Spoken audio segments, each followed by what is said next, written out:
Donkey Kong 64 has been known for a lot of things since its release. From the iconic Donkey Kong rap to the fact that it has the world record for having the most collectibles in a single game. Today we're going to be talking about just how many collectibles this game really has and if all the controversy is fair to dish out to this 25-year-old game.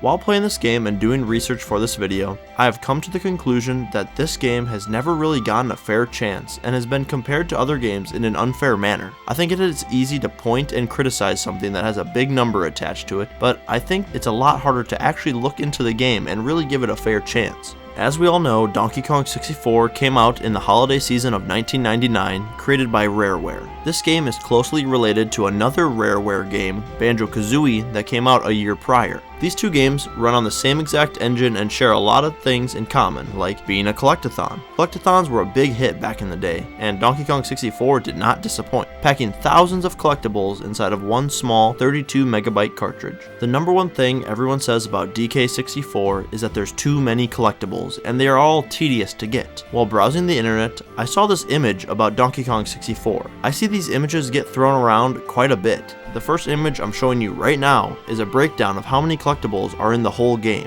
This image shows 3,821 collectibles. This goes over colored bananas, golden bananas, battle crowns, fairies, blueprints, banana medals, DK keys, Nintendo coins, Rareware coins, and all of these add up to 3,821.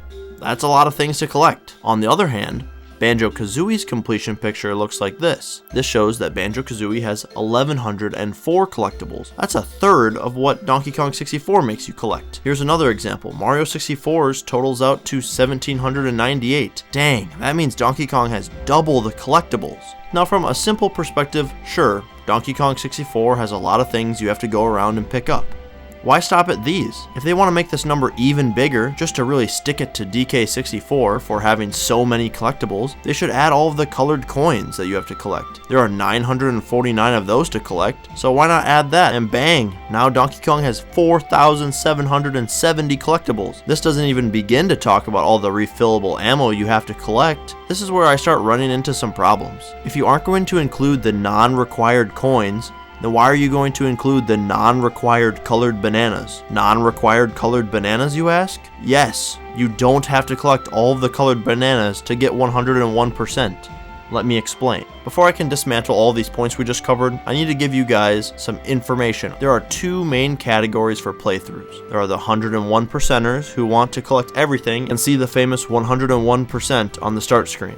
Then, there are the people who just want to enjoy the game and play a classic Rareware title. Let's talk about the 101% first, and then we'll show you how little you actually need to complete this game for casual players. For the people who are looking to fully complete this game, you're going to have to collect a lot of stuff. That's going to be all 201 golden bananas, 40 banana medals, 20 fairies, 10 battle crowns, 40 blueprints, 8 boss keys, 1 Rareware coin, and 1 Nintendo 64 coin. But notice how I didn't say 3,500 colored bananas? Right. This is because the game doesn't track colored bananas towards completion percentage at all. The game tracks banana medals. Interestingly enough, banana medals don't make you pick up all 100 colored bananas with each Kong. They are awarded to you when you collect 75 colored bananas with a single Kong on each level. That means this cuts the number down by 25%. Bringing us all the way down to 2,625 colored bananas instead of the original 3,500.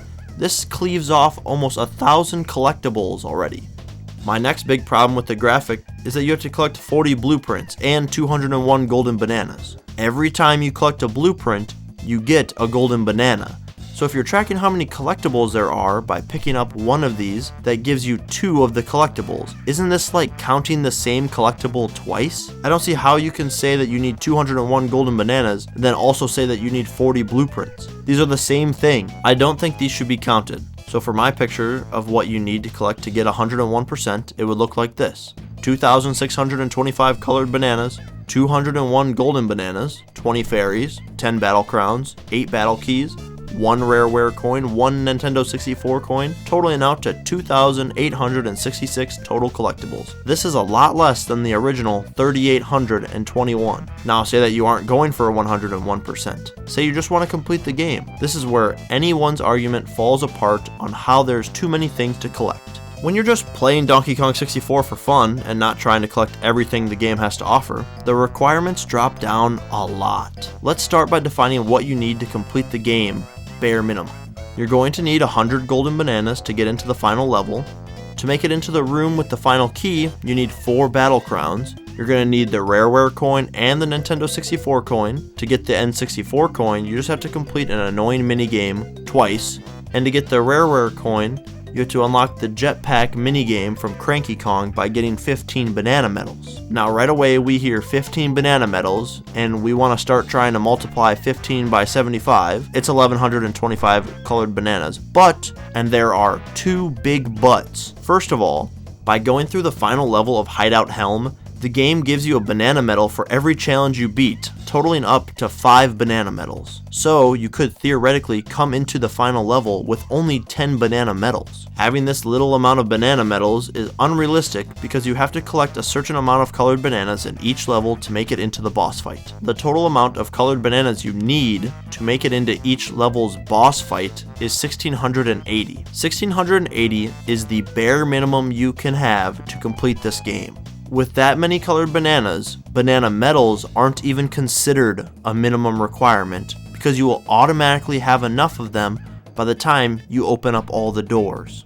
Now that we have the colored bananas under control, let's talk about golden bananas. You only need 100 golden bananas to get into the final boss. That is half of the total 201 bananas for the 101% completion. Not to mention, if you grab up all the blueprints in the levels, you only need to grab up 60 other golden bananas. There's no requirement for banana fairies, and you only need 4 battle crowns to access a part of Hideout Helm, bringing our total items we need to collect down to 1794. This number does not count any blueprints because they're not a required collectible to the game. But before we can say that there's 1794 collectibles in the whole game, there's something I have to share with you. While writing the script and really laying everything out, I started to second guess all of my opinions. Looking at everything here just feels like I'm overlooking something. So just to prove that it's as easy as it seems, I've decided this far into my script that I'm going to replay the whole game. This is going to help me see how a regular player's experience would go if they just wanted to complete the game.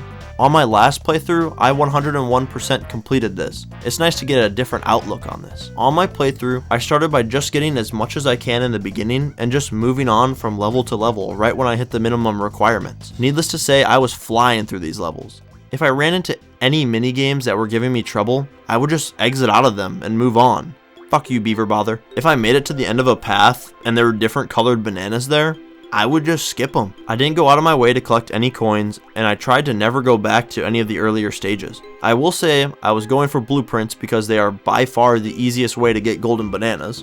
I did have to go out of my way to get the Nintendo 64 coin, but that's part of the minimum requirement, so you gotta do what you gotta do. And more on that Nintendo 64 coin in the future. In the end, I completed the game in under 10 hours. The only part that gave me any trouble was the Nintendo coin and Creepy Castle. One surprising thing that I realized is I didn't have to do as much as I did in the earlier levels. I ended up completing the game with 108 golden bananas. Around halfway through this playthrough, I ended up figuring out what the final nail in the coffin is going to be for all the people who say this game still has too many collectibles. Alright, this is where I blow this whole thing open with some stone cold facts. On your journey to collect everything, you will notice that the colored bananas don't just pop up as single bananas all over the map. Out of the 1680 bananas you have to pick up, you will find a row of single bananas ranging from 4 all the way up to 50 bananas. Then there's banana bundles, and there's banana balloons. Let's say you find 2 banana balloons right next to each other.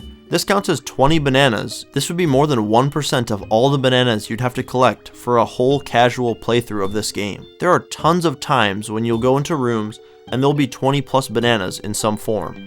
On average, I would say that you're picking up 8 bananas at a time. Even if you see single bananas, they're always in a path where you'd collect at least 5 or more in a row. Basically what I'm saying is that you're not finding specific locations to every single one of these bananas. They are there in plain sight and kind of hard to miss. So if every time you go to collect a banana and you're getting 8 or more of them at a time, we should divide our total colored bananas by the average banana amount we receive. It's a lot of bananas, bro. Taking our 1680 divided by 8, I'd really say that there's 210 unique collectible colored banana locations. And to top it off, a lot of these unique banana locations are already in places that you have to be anyways. It is also to be noted here that you don't need any of the banana fairies to complete the game, so just ignore those as well. So for my picture here, I would have that there's 210 colored banana locations you have to visit, 100 golden bananas, 4 battle crowns, 8 boss keys, 1 Nintendo 64 coin, and 1 rareware coin, and that would be it. This totals out to 324 collectibles. This 324 collectibles, in my opinion, is not that bad. Throughout making this video, I want to try to be as fair as I can, and while finishing up this script, there are a few things that may have swayed my opinion a little bit. One of the big ones on my mind is that on my second playthrough, I, for the most part, knew where I was going. This would help me a lot on never really getting lost and limiting my exploring, which could have resulted in me beating the game quicker than average. Also, there are bad parts of this game. The Nintendo 64 coin and the rareware coin being some of the requirements to get to the final boss is kinda lame. If you haven't played the original Donkey Kong, or you're just not that good at the game like me, these coins could take you a solid hour. And if one task takes over an hour in a game that's only 10 hours long, that's kind of a problem. The other thing that I think this game does wrong is the mini games. Not that there's too many of them, but I just don't like a lot of them. I think almost all of the mini games end up landing themselves in 2 categories. They're either way too easy, or they're just broken. How am I supposed to get these beavers in there? There's not really anything in between those two. I'm looking at you, Beaver Bother. It also doesn't help that after completing a challenge or making it to a place where the golden banana would be, they then make you complete a minigame. If you want to hear me complain more about minigames, there is this video on our channel, so go check it out. It's up in the corner right here. I think that Donkey Kong 64 is a great game.